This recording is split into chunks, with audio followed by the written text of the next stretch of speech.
Hi friends, welcome back to my channel. ఈరోజు మీకు ఈ సీరియల్లో ఏం జరిగిందో తెలుసుకోవాలి అనుకుంటున్నారా? అయితే వెంటనే మనం సీరియల్లోకి వెళ్ళిపోదాం. ఇక మిథునని తీసుకుని హర్ష అయితే దేవ బర్త్డేకి వెళ్తాడు. దేవాకి బర్త్డే విషెస్ చేస్తాడు. అలాగే మిథునని కూడా చెయ్యమండంతో ఇక మిథున దేవాకి హ్యాపీ బర్త్డే అని చెప్తుంది. అదేంటి మిథున, అలా దూరంగా ఉండి చెప్తావేంటి? తనకి షేక్ హ్యాండ్ ఇచ్చి చెప్పు అని చెప్పి ఇంకా దేవాకి దగ్గరగా వెళ్ళి చెప్పమని హర్ష చెప్పడంతో మిథున ఇంకా దేవ దగ్గరగా వెళ్ళి దేవాకి హ్యాపీ బర్త్డే చెప్తుంది. ఒక్కసారిగా దేవ తనకి మిథున హ్యాపీ బర్త్డే చెప్పడంతో తెగ సంబరపడిపోతాడు. ఇక హర్ష అయితే రే దేవా, ఏంట్రా మాకు పార్టీ లేదా అని అడగడంతో ఇక దేవ మౌనంగా ఉండిపోతాడు. పక్కన ఉన్న తన స్నేహితులు అన్నా మీరు అని అంటుంటే ఇక హర్ష నేను దేవ బెస్ట్ ఫ్రెండ్, చిన్నప్పటి నుంచి మేము కలిసి చదువుకున్నాం. అలాగే నేను త్వరలోనే పెళ్లి చేసుకోబోయే అమ్మాయి, తన పేరు మిథున, తనకి నాకు ఇంకొద్ది రోజుల్లో పెళ్లి అని చెప్పడంతో ఒక్కసారిగా ఇద్దరు కూడా షాక్ అయిపోతారు. ఇక అందులో ఒక వ్యక్తి ఏంటి మీరు వదిన్ని పెళ్లి చేసుకుంటున్నారా అని అడగడంతో ఒక్కసారిగా హర్ష, మిథున, దేవ ముగ్గురు కూడా షాక్ అయిపోతారు. ఇంకా హర్ష అయితే ఏంటి తనని వదిన అంటున్నావు అని అనడంతో ఇక దేవ అయితే అయ్యో హర్ష కూల్, వాళ్ళకి నేను అన్నయ్యనప్పుడు నువ్వు కూడా అన్నే కదా, అందుకే తనని వదిన అన్నారు అంతే కదా అని చెప్పి ఇక వాళ్ళ వైపు తిరిగి చెప్పడంతో వాళ్ళు కూడా అవునవును అంతే అని చెప్పి ఇక వాళ్ళు తడబడుతూ ఉంటారు.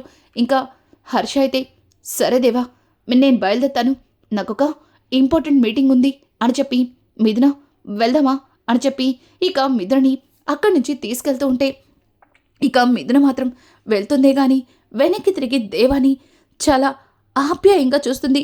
దేవ కూడా మిథున అలా వెళ్ళిపోతుంటే తన గుండె తన నుంచి తీసుకెళ్ళిపోతున్నట్టుగా అనిపిస్తుంది. చాలా బాధపడుతుంది.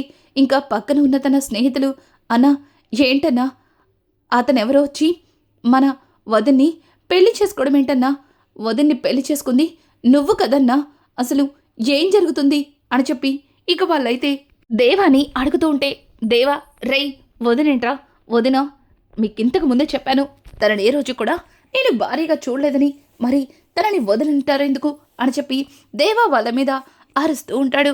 ఇక అందులో పొట్టిగా ఉన్న వ్యక్తి దేవ దగ్గరకు వచ్చి అన్నా నాకు తెలుసు నువ్వు వదిన్ని ఎంత ప్రేమించావో, తన కోసం నీ ప్రాణాలకు తెగించావు, కానీ ఇప్పుడు తను వదినే కాదంటున్నావు, పైగా నువ్వే మరొకరితో వదిన్ని పెళ్లి చేస్తున్నావు అని అంటుంటే రేయ్ నీకొక్కసారి చెప్తే అర్థం కదా, ఇంకొకసారి తనని వదిన అన్నారంటే చంపేస్తాను అని చెప్పి ఇక దేవ అయితే వాళ్ళిద్దరికీ వార్నింగ్ ఇచ్చి అక్కడి నుంచి బయటకెళ్తుంటే ఇంకా ఇంతలో పురుషోత్తం అయితే దేవాకి ఫోన్ చేస్తాడు. ఇక దేవ పురుషోత్తం ఫోన్ చూసి చెప్పన్నా అని అంటుంటే పురుషోత్తం అయితే ఇక దేవతో గ్యారేజ్ దగ్గర ఉన్నావా అని అడగడంతో అవునన్నా ఇక్కడే ఉన్నాను అని చెప్పి ఇంకా పురుషోత్తంతో చెబుతూ ఉంటాడు. దేవ అయితే ఇంతలో సడన్గా అక్కడికి హరివర్ధన్ కార్ అయితే ఆగుతుంది. ఒక్కసారిగా హరివర్ధన్ని చూసిన దేవ అలా షాకింగ్గా చూస్తూ ఉంటాడు. ఇంకా హరివర్ధన్ కార్ దిగి దేవ దగ్గరికి వస్తాడు. ఇక దేవ అయితే కాల్ కట్ చేసి హరివర్ధన్ని చూసి నమస్తే సార్, ఏంటి జడ్జి గారి కారు దారి తప్పి నా గ్యారేజ్కి వచ్చింది అని చెప్పి దేవ అయితే ఇక హరివర్ధన్ని అడుగుతూ ఉంటే హరివర్ధన్ నా మీద నీకు చాలా కోపం ఉన్నట్టుంది అని అడగడంతో అయ్యో సార్, మీ మీద నాకెందుకు కోపం ఉంటుంది, ఎందుకైనా అలా అడుగుతున్నారు అని అంటుంటే నిన్ను మిథునని విడగొట్టాను కదా, నీకు నా మీద చెప్పలేనంత కోపం ఉందనుకుంటున్నాను అని అంటుంటే చూడండి సార్, మిథునని మొదట్లో తన మెడలో బలవంతంగా తాళి కట్టానే కానీ తను నా ఇంటికి వస్తే ఏ రోజు కూడా తనని నా భార్యగా కాదు కదా, కనీసం ఒక ఆడపిల్లగా కూడా చూడలేదు. తను ఎప్పుడెప్పుడు నా ఇంటి నుంచి వెళ్ళిపోతుందా అని ఎదురు చూశాను, కానీ ఏమైందో నాకే తెలీదు. నాకు తన మీద ప్రేమ మొదలైంది. తను లేకపోతే ఉండలేను అనే స్థితికి దిగజారిపోయాను.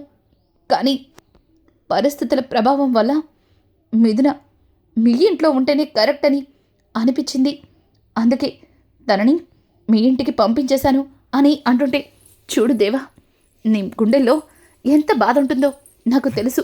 ప్రేమించిన అమ్మాయి దూరమైతే ఏ మగాడైనా ఎంతలా బాధపడతాడో అర్థం చేసుకోగలను. కానీ నువ్వు హర్ష ఫ్రెండ్ అవ్వడం నాకు మరొక ఆశ్చర్యాన్ని కలిగిస్తుంది.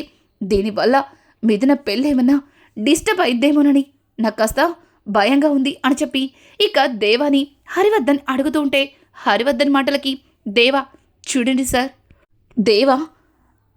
దేవా చెప్పే మాటలకి హరివర్ధన్ అయితే షాక్ అయిపోతాడు. చూడండి సార్, హర్షని మిథున పెళ్లి చేసుకుంటుంది అంటే మీకంటే ఎక్కువగా నేనే ఆనందపడ్డాను. తనకి నేను ఏ విధంగా సరిపోను, కానీ తనకి ఈడు జోడైన అబ్బాయి హర్ష వచ్చాడు. హర్షని చేసుకుంటే మిథున చాలా సంతోషంగా ఉంటుంది. అలాగే హర్ష మిథునని చాలా బాగా చూసుకుంటాడు. ఇక మిథున సంతోషంగా ఉంటుంది. నేను చెప్తున్నాను కదా, మీరు వెళ్ళి హాయిగా గుండెల మీద చేతులు వేసుకుని నిద్రపోండి అని చెప్పి ఇక దేవ అంటుంటే దానికి హరివర్ధన్ అయితే, చూడు దేవా, నువ్వు చెప్పే మాటలు వినడానికి బాగానే ఉంటాయి కానీ అని అంటుంటే, సార్ ఎందుకు సార్ ఈ కానీ గిని మీ భయమంతా ఏంటి? నేను ఎక్కడ ఆ పెళ్ళి ఆపేస్తానా అనే కదా, లేక మిథున నన్ను చూస్తే ఎక్కడ పెళ్ళి ఆపుతుందనే కదా మీ బాధంతా? చూడండి సార్, హర్ష అలాగే మిథున పెళ్ళి జరిగే వరకు కూడా నేను మిథున కంటపడను, నేను మీకు మాట ఇస్తున్నాను అని చెప్పి ఇక దేవ అయితే హరివర్ధన్ చేతిలో చెయ్యి వేసి మాట ఇస్తాడు. ఇక హరివర్ధన్ అయితే దేవ భుజం మీద తట్టి అక్కడి నుంచి వెళ్ళిపోతాడు. తర్వాత తన పక్కన ఉన్న స్నేహితులు, అన్న ఏంటన్నా ఇదంతా? నువ్వు మిథున వదని ఎంతగా ప్రేమించావో మాకు తెలుసు. తనని ఇంత కష్టంగా నువ్వు వదులుకోవాలా అన్నా? ఇప్పుడే వెళ్ళి ఆ జడ్జి గారి పని పడతాం అని అనుకుంటూ వాళ్ళు ముందుకెళ్ళబోతుంటే, రేయ్ ఆగండి, చూడండి, ఇంకొకసారి ఈ విషయంలో జోక్యం చేసుకుంటే ఊరుకునేది లేదు అని చెప్పి ఇక దేవ అయితే వాళ్ళిద్దరికీ వార్నింగ్ ఇస్తాడు. ఇక ఇక్కడ చూస్తే హర్ష అలాగే మిథున ఇద్దరు కూడా బయటికి వెళ్తుంటారు. ఇంకా హర్ష అయితే మిథునతో, ఏంటి మిథున, ఏం మాట్లాడవా? ఇలా మౌనంగా ఉంటావా?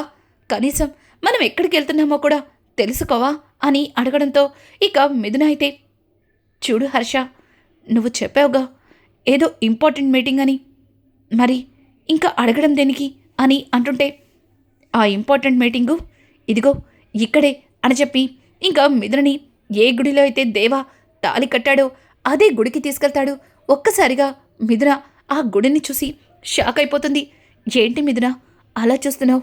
ఈ గుడికి నాకు చాలా అంటే చాలా బంధం ఉంది అని చెప్పి ఇక హర్ష చెబుతూ ఉంటే హర్ష మంటలకి ఇంకా మిథున అయితే తన మెడలో దేవా బలవంతంగా కట్టిన తాళిని అలాగే దేవాకి తనకి జరిగిన గొడవ అన్నీ కూడా గుర్తు చేసుకుని మరింత బాధపడుతుంది. ఇంకా హర్ష అయితే, మిథున ఏమైంది? నువ్వు బాగానే ఉన్నావు కదా అని అంటుంటే, బాగానే ఉన్నాను, కానీ ఇక్కడికి ఎందుకు తీసుకొచ్చావు అని అంటుంటే ఇక హర్ష అయితే, మిథున నా పెళ్ళి ఇదే గుడిలో జరగాలని నా ఆశ, అందుకే మాట్లాడడానికి వచ్చాను అని చెప్పడంతో ఒక్కసారిగా మిథున షాక్ అయిపోతుంది. హర్ష ఏం మాట్లాడుతున్నావు? ఇదే గుడిలో మన పెళ్లి జరగడం ఏంటి అని అంటుంటే, అవును, నేను పెళ్లి చేసుకునే అమ్మాయిని ఆ పార్వతీ పరమేశ్వరుల సన్నిధిలో చేసుకోవాలన్నదే నా చిన్నప్పటి నుంచి కోరిక. ఆ కోరిక ఇప్పటికి నెరవేరుతుంది. సరే, నువ్వు ఇక్కడే వెయిట్ చేయి, ఇప్పుడే వస్తాను అని చెప్పి ఇక హర్ష అయితే లోపలికైతే వెళ్తాడు. ఇక ఇది ఇలా ఉండగా అక్కడికి భాను అయితే ఆటోలో వస్తుంటుంది. ఇక భాను అక్కడ కారులో ఉన్న మిథునని చూసి, హలో మిథున మేడం, ఏంటి ఇక్కడికొచ్చావు? చూడు, నా రాజాకి నాకు 2 రోజుల్లో పెళ్ళి, నీకు తెలుసులే, కానీ పెళ్ళి ఎక్కడో తెలుసా? ఇదిగో ఇక్కడే, ఇదే గుడిలో నా రాజా నీ మెడలో బలవంతంగా తాళి కట్టాడు కదా. ఆ తాళితో నువ్వు నా రాజా ఇంట్లో ఇన్ని రోజులు తిష్ట వేసుకుని కూర్చున్నావు కదా. ఇక నీ దరిద్రం పోయింది. అలాగే నా రాజాకి నీ మీద ఎట్లాంటి ఫీలింగ్ లేదని ఈ రోజుతో అర్థమైపోయింది. నా రాజానే నన్ను పెళ్లి చేసుకోవడానికి ఒప్పుకున్నాడు. ఇక నేను నా పెళ్లి కోసం ఏర్పాట్లు చేయడానికి వెళ్తున్నాను అని అనుకుంటూ ఇక భాను అయితే లోపలికైతే వెళ్తుంది. ఇంకా ఇది ఇలా ఉండగా మిథున అయితే భానుని చూసి మరింత కుమిలిపోతుంది. భానుకి అలాగే దేవాకి జరిగిన ఎంగేజ్మెంట్ సంఘటనని గుర్తు చేసుకుని తనలో తను కుమిలిపోతుంది. ఇంతలో హర్ష వచ్చి, మిథున ఏమైంది, ఎందుకంతలా బాధపడుతున్నావు అని అంటుంటే, ఏం లేదు, నాకు ఇంటికి వెళ్ళాలనుంది అని చెప్పి ఇక మిథున అయితే హర్షతో చెప్తుంది. హర్ష ఇక మిథునని తీసుకుని ఇంటికైతే వస్తాడు. ఇంకా ఇంటి దగ్గర, మిథున నా వల్ల నువ్వేమన్నా ఇబ్బంది పడ్డావా, చెప్పు, పర్వాలేదు అని చెప్పి హర్ష అయితే ఇంకా మిథునని అడుగుతుంటే, మిథున అదేం లేదు అనుకుంటూ ఇక లోపలికైతే వెళ్ళిపోతుంది. ఇంకా హర్ష అయితే మిథునని డ్రాప్ చేసి అక్కడి నుంచి మళ్ళీ దేవ దగ్గరికి వస్తాడు. ఇక దేవ అయితే పురుషోత్తంతో మాట్లాడుతూ ఉండగా ఇంకా హర్ష హాయ్ దేవా అని అనుకుంటూ వస్తుంటే, పురుషోత్తం ఎవడాడు, కొత్తగా కనిపిస్తున్నాడు అని అడగడంతో ఇక దేవ, అన్నా తను నా చిన్ననాటి దోస్త్, మేమిద్దరం కలిసి చదువుకున్నాం అని అంటుంటే, ఓ అవునా, సరే అయితే నీ దోస్త్తో మాట్లాడు, నేను తర్వాత మాట్లాడతాను అని అనుకుంటూ అక్కడి నుంచి ఇక పురుషోత్తం అయితే వెళ్ళిపోతాడు. ఇంకా దేవ అయితే హర్ష దగ్గరకు వచ్చి, రే అర్జెంట్ మీటింగ్ ఉందన్నావు, మరి ఇంత ఫాస్ట్గా వచ్చేసావేంట్రా అని అడగడంతో ఇక హర్ష అయితే, మీటింగ్ అయిపోయింది, నా దోస్తుని కలవడానికి వచ్చాను. రే మచ్చా, ఏంట్రా పుట్టినరోజు నాడు కూడా దావత్ లేదా అని చెప్పి ఇంకా హర్ష అయితే దేవాని అడుగుతూ ఉంటే, దేవా రే నువ్వేమో చాలా మంచోడివి, నేనేమో రౌడీగాడిని, మరి నాతో పాటు నువ్వు అని అంటుంటే, రే ఆపరా, నువ్వు నీ శ్రీరంగ కథలు, చూడ్రా నేను కూడా అప్పుడప్పుడు అని చెప్పి ఇక చేతులతో సైగ చేయడంతో ఇక దేవ నవ్వుతూ ఇద్దరు కలిసి సరదాగా బార్కి వెళ్తారు. ఇక హర్ష అయితే, చూడు దేవా, మందు గిందు నాకు పడదు, నాకు బియర్ కావాలి అని చెప్పడంతో ఇక దేవ బియర్ని తెప్పిస్తాడు. ఇద్దరు కూడా అలా బియర్ తాగుతూ ఉండగా ఇంకా హర్ష అయితే దేవాతో మాట్లాడుతూ, రే దేవా, మిథునని పెళ్లి చేసుకోవాలని చిన్నప్పటి నుంచి ఆశపడ్డాను, కానీ మిథున వాళ్ళ నాన్నగారికి అలాగే మా నాన్నగారికి చిన్న గొడవలు, వాటి వల్ల ఎన్ని రోజులు 2 కుటుంబాలు దూరమయ్యాం. కానీ ఈ మధ్యనే వాళ్ళకి మాకు సన్నిహితం పెరిగింది. పైగా మావయ్య మిథునని పెళ్లి చేసుకోవడానికి మా అమ్మని అడిగినప్పుడు మా అమ్మ చాలా ఆనందపడింది. తన అన్న కూతుర్ని పెళ్లి చేసుకోవాలని, చిన్నప్పటి నుంచి కోడలుగా చేసుకోవాలని ఆశపడినా మా అమ్మకి ఎగిరి గంతయ్యాలనిపించింది. పైగా నాకు ఫోన్ చేసి చెప్పగానే చాలా అంటే చాలా హ్యాపీగా ఫీల్ అయ్యాను. కానీ మిథున ఇంత మంచి అమ్మాయని అస్సలు అనుకోలేదు. రే మర్చిపోయాను నీకు ఇంకో విషయం చెప్పడం, మిథునకి ఎవడో రౌడీగాడు బలవంతంగా తాళి కట్టాడట. పాపం మిథున ఎంత మంచి అమ్మాయిరా, ఎవడైనా బుద్ధున్నవాడు అట్లాంటి అమ్మాయిని కాదనుకుంటాడా? వాడు మిథునని టార్చర్ చేసి పాడేశాడు, తనని నిర్దాక్షిణ్యంగా ఇంటి నుంచి వెళ్ళగొట్టాడు. మావయ్య మిథున కోసం చాలా బాధపడుతున్నాడు అని చెప్పి ఇంకా హర్ష చెబుతూ ఉంటే, దేవా చూడు హర్ష, జరిగిందేదో జరిగిపోయింది, ఇంకా దాని గురించి ఆలోచించద్దు. చూస్తుంటే మిథున గారు చాలా మంచివారిలా కనిపిస్తున్నారు, ఆవిడ్ని బాగా చూసుకోవాలి, కళ్ళల్లో పెట్టుకొని చూసుకోవాలి, ఆవిడికి ఏ రోజు కూడా కంట కన్నీరు రాకుండా చూసుకోవాలి అని చెప్పి ఇక దేవ అయితే మిథున గురించి గొప్పగా చెబుతూ ఉంటాడు. ఇంతలో అక్కడికి ఆదిత్య వస్తాడు. ఏంట్రా ఇద్దరూ మిథున గురించి మాట్లాడుకుంటున్నారా? రే చూడండి, చిన్నప్పటి నుంచి మిథున నువ్వు పెళ్లి చేసుకోవాలని ఆశపడ్డావు, వీడేమో మిథున మెడలో బలవంతంగా తాళి కట్టేస్తాడు. మరి నేనేంట్రా, నేను ఎదవనా? నేను ఎప్పుడు మీ కంటికి ఎలా కనిపిస్తాన్రా?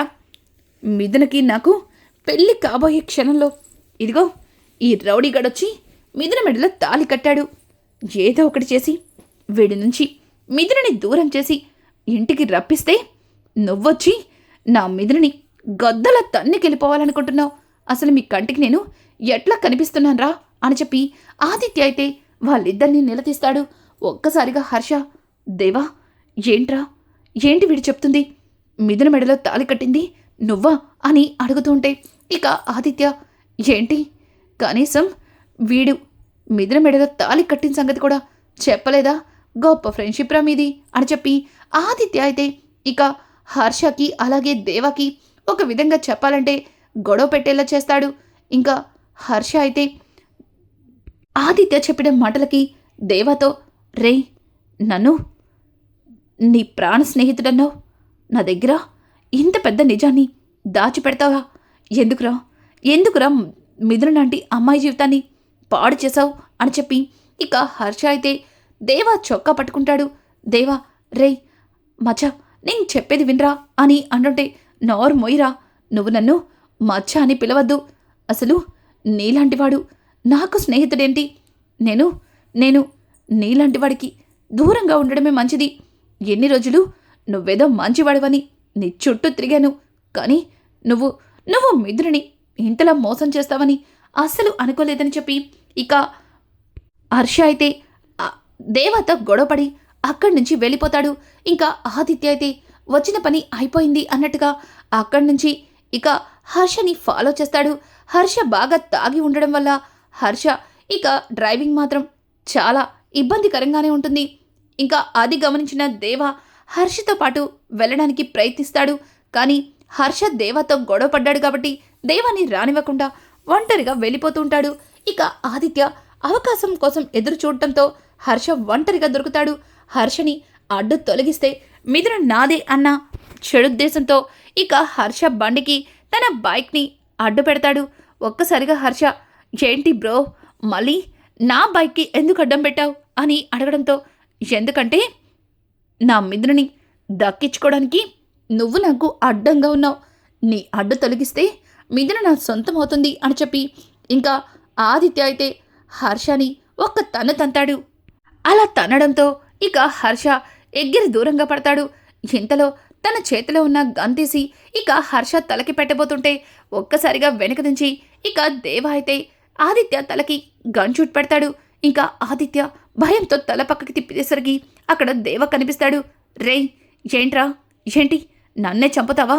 చూడు, నాతో పెట్టుకుంటే నేనేం చేస్తానో కూడా నాకే తెలీదు, మర్యాదగా ఇక్కడి నుంచి పోవా అని చెప్పి ఇక ఆదిత్య అయితే హర్ష దేవ మీద విరుచుకుపడుతుంటే, దేవా, రే వాడు నా ప్రాణ స్నేహితుడు, నా కళ్ళ ముందే నా స్నేహితుడిని కొడుతుంటే చూస్తూ ఊరుకుంటా అనుకుంటున్నావా అని చెప్పి ఇంకా దేవ అయితే ఆదిత్యని కొట్టబోతుంటే ఆదిత్య, రే చూడు, నా మిథునని దక్కించుకోవడం కోసం నేనెవరితో అన్నా ఇలాగే ఫైట్ చేస్తాను. మిథునని నీ నుంచి తిరిగి మళ్ళీ రప్పించుకోవడం కోసం నేను చెయ్యని ప్రయత్నాలంటూ లేవు. ఆ ప్రయత్నంలో మిథున చావంచుల దాకా వెళ్ళొచ్చింది. వీటన్నింటినీ నీ శత్రువులే చేశారంటూ మావయ్యని నమ్మించడానికి ఎన్నో ప్రయత్నాలు చేశాను. వాటన్నింటినీ సక్సెస్ అయ్యి మిథునని దక్కించుకుంటాను అనే క్షణంలో ఇదిగో వీడు అమెరికా నుంచి వచ్చి మిథునని ఎగరేసుకుపోవాలని చూస్తున్నాడు. మరి ఇట్లాంటి వాడిని నేను వదిలేస్తారా? ఇద్దరిని కలిపి ఒకేసారి షూట్ చేసి పాడేస్తాను. తర్వాత మిథునని నేను సొంతం చేసుకుంటాను అని చెప్పి ఆదిత్య అయితే వాళ్ళిద్దరిని షూట్ చేయబోతుంటే ఇక ఆదిత్యకి మరొక షాకింగే ఎదురవుతుంది. రానున్న ఎపిసోడ్స్లో ఇంకా హర్షిత్ దగ్గరుండి మరి దేవా మిథునల పెళ్లిని ఎలా జరిపించబోతున్నాడు, అసలు హర్ష ఇండియా రావడానికి కారణమేంటి? ఇట్లాంటి లేటెస్ట్ ఎపిసోడ్స్ మీకు మరిన్ని కావాలి అనుకుంటే మా ఛానల్ని సబ్స్క్రైబ్ చేసుకోవడం మాత్రం మర్చిపోకండి. Thanks for watching. Hi friends, welcome back to my channel. ఈరోజు మీకు ఈ సీరియల్లో ఏం జరిగిందో తెలుసుకోవాలి అనుకుంటున్నారా? అయితే వెంటనే మనం సీరియల్లో